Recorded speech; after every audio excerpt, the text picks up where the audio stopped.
Hello friends, स्वागत है आप सभी का study arts with me YouTube channel पर। तो आज का हमारा टॉपिक है चंद्रगुप्त मौर्य। तो चलिए चंद्रगुप्त मौर्य के बारे में जानते हैं। चंद्रगुप्त मौर्य के बारे में बताएं। मौर्य वंश के संस्थापक चंद्रगुप्त मौर्य की गणना भारत के प्रमुख और महानतम राजाओं में की जाती है।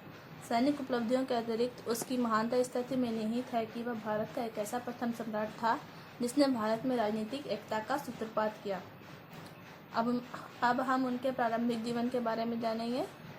तो उनके प्रारंभिक जीवन का हमें विभिन्न स्रोतों से जानकारी मिलती है, जैसे ब्राह्मण साहित्य के अंतर्गत आने वाले विभिन्न ग्रंथों से चंद्रगुप्त के विषय में भिन्न जानकारी उपलब्ध होती है। परंतु अधिकांश ग्रंथों में उसकी नंद वंशीय अथवा नंद राजा की शूद्र पत्नी से उत्पन्न हुआ बताया गया है। किंतु जैसा कि पहले भी लिखा जा चुका है, ब्राह्मण साहित्य को इस संबंध में प्रमाणिक स्वीकार नहीं किया जा सकता।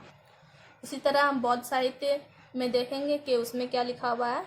तो चंद्रगुप्त मौर्य नगर के राजा का पुत्र था।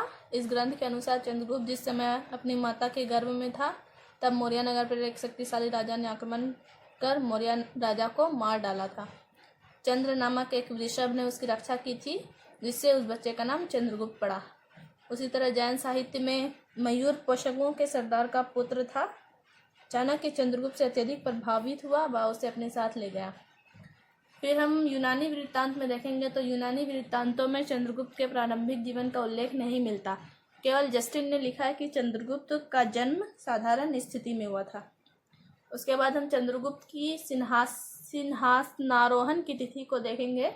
तो इसका मतलब है कि चंद्रगुप्त मौर्य कब गद्दी पर बैठा था, उसने कब राज सिंहासन संभाला था। तो सब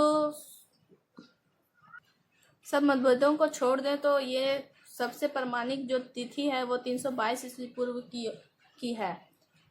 चंद्रगुप्त मौर्य की विजय। चंद्रगुप्त मौर्य एक कुशल सेनानायक व वीर योद्धा था। चंद्रगुप्त व चाणक्य दोनों का ही प्रमुख उद्देश्य नंद वंश का विनाश कर मगध के राज सिंहासन पर अधिकार करना था। चंद्रगुप्त का विजय क्रम निम्न था। मगध पर प्रथम आक्रमण, यूनानी शासन का उन्मूलन व पंजाब पर अधिकार। उसी तरह धन प्राप्ति हेतु प्रयास। महावंश टीका से ज्ञात होता है कि चाणक्य ने विंध्याचल के वनों में जाकर धन एकत्र किया था। परिष्ट पर्वन से भी इस कथन की पुष्टि होती है। सेना एकत्र करना, अन्य राज्यों से मैत्री संधियां, जनमत प्राप्त करना, ये सब आप लोग देख लीजिएगा इसमें क्या क्या लिखा हुआ है। तो फिर हम आगे बढ़ते हैं।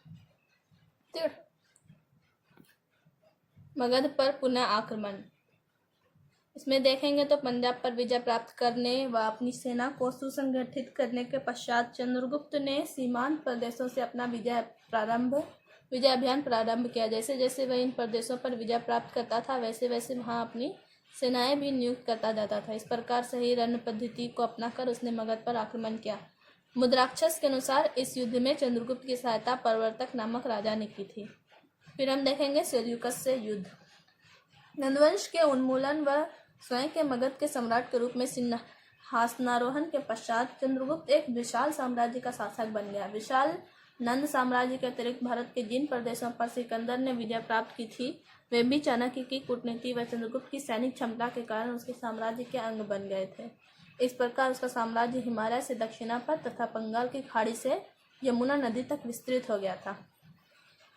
फिर ये है कि सेल्यूकस सिकंदर के समान ही महत्वाकांक्षी एवं वीर था। अपने राज्य में स्थिति सुदृढ़ करने के पश्चात उसने सिकंदर द्वारा भारत में जीते गए प्रदेशों को, जो कि सिकंदर की मृत्यु के पश्चात स्वतंत्र हो गए थे, पुनः अपने अधीन करने का प्रयास किया।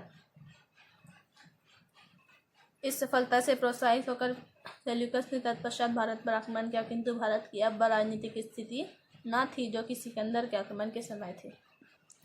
तो हमने सेल्यूकस के साथ युद्ध को देखा। अब सेल्यूकस से संधि की शर्तें व महत्व को जानेंगे। स्ट्रैबो के वर्णन से ज्ञात होता है कि सेल्यूकस व चंद्रगुप्त के मध्य हुई संधि का निम्नलिखित प्रमुख धाराएं थी। सेल्यूकस ने एरियाना प्रदेश का विस्तृत भूभाग चंद्रगुप्त को दे दिया। इस प्रकार चंद्रगुप्त का साम्राज्य, जो सेल्यूकस की प्रजा से पूर्व सिंधु नदी तक सीमित था, इस संधि के परिणाम स्वरूप हिंदू कुश तक विस्तृत हो गया। उसी तरह चंद्रगुप्त ने सेल्यूकस को 500 हाथी उपहार में देकर सेल्यूकस से मित्रतापूर्ण संबंध स्थापित किए। सेल्यूकस ने चंद्रगुप्त के साथ वैवाहिक संबंध स्थापित किया। उसने अपनी पुत्री हेलेना का विवाह चंद्रगुप्त से किया। इसी का प्रकार हम देखते हैं कि इसी कारण मुद्राक्षस में कहा गया है कि मलेच्छों से पीड़ित पृथ्वी ने महाराजा चंद्रगुप्त की युगल भुजाओं में आश्रय लिया था। इस प्रकार उसने अपने राज्य की उत्तर पश्चिमी सीमा को सुरक्षित करने के पश्चात चंद्रगुप्त ने पश्चिमी व दक्षिणी भारत की ओर सफल अभियान किए। तो दक्षिण विजय को हम चंद्रगुप्त मौर्य की दक्षिण विजय को इस तरह देख सकते हैं। फिर पश्चिमी भारत पर विजय।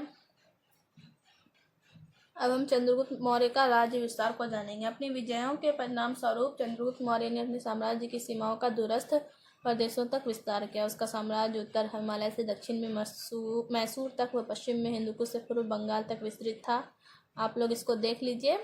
उसके बाद चंद्रगुप्त के अंतिम दिनों में पाटलिपुत्र में भयंकर दुर्भिक्ष पड़ा था, यानी महामारी पड़ा था। ऐसे समय में जैन मुनि भद्रभाव ने जैन धर्मावलंबियों के साथ दक्षिण भारत की ओर प्रस्थान किया। चंद्रगुप्त मौर्य भी भद्रभाव के साथ श्रवणबेलगोला चला गया तथा उसने अपने अंतिम दिन जैन धर्म के अनुयायी के रूप में दक्षिण भारत में ही व्यतीत किए। चंद्रगुप्त मौर्य की 298 ईस्वी पूर्व में मृत्यु हो गई। अब हम मूल्यांकन देखेंगे। चंद्रगुप्त एक कुशल योद्धा, सेना नायक, योग्य शासक एवं महान विजेता था। चंद्रगुप्त मौर्य ने अपने 24 वर्ष के शासनकाल में इतनी सफलताएं प्राप्त की, उतनी उपलब्धियां इतने कम समय में किसी अन्य भारतीय शासक ने प्राप्त नहीं की थी। चंद्रगुप्त मौर्य ने सबसे पहले भारत को राजनीतिक एकता प्रदान की। चंद्रगुप्त मौर्य ऐसा प्रथम व्यक्ति था जिसने न केवल यूनानी एवं विदेशी आक्रमणों को विफल किया, बल्कि भारत के बड़े भूभाग को यूनानी अधिपति से मुक्त कराया।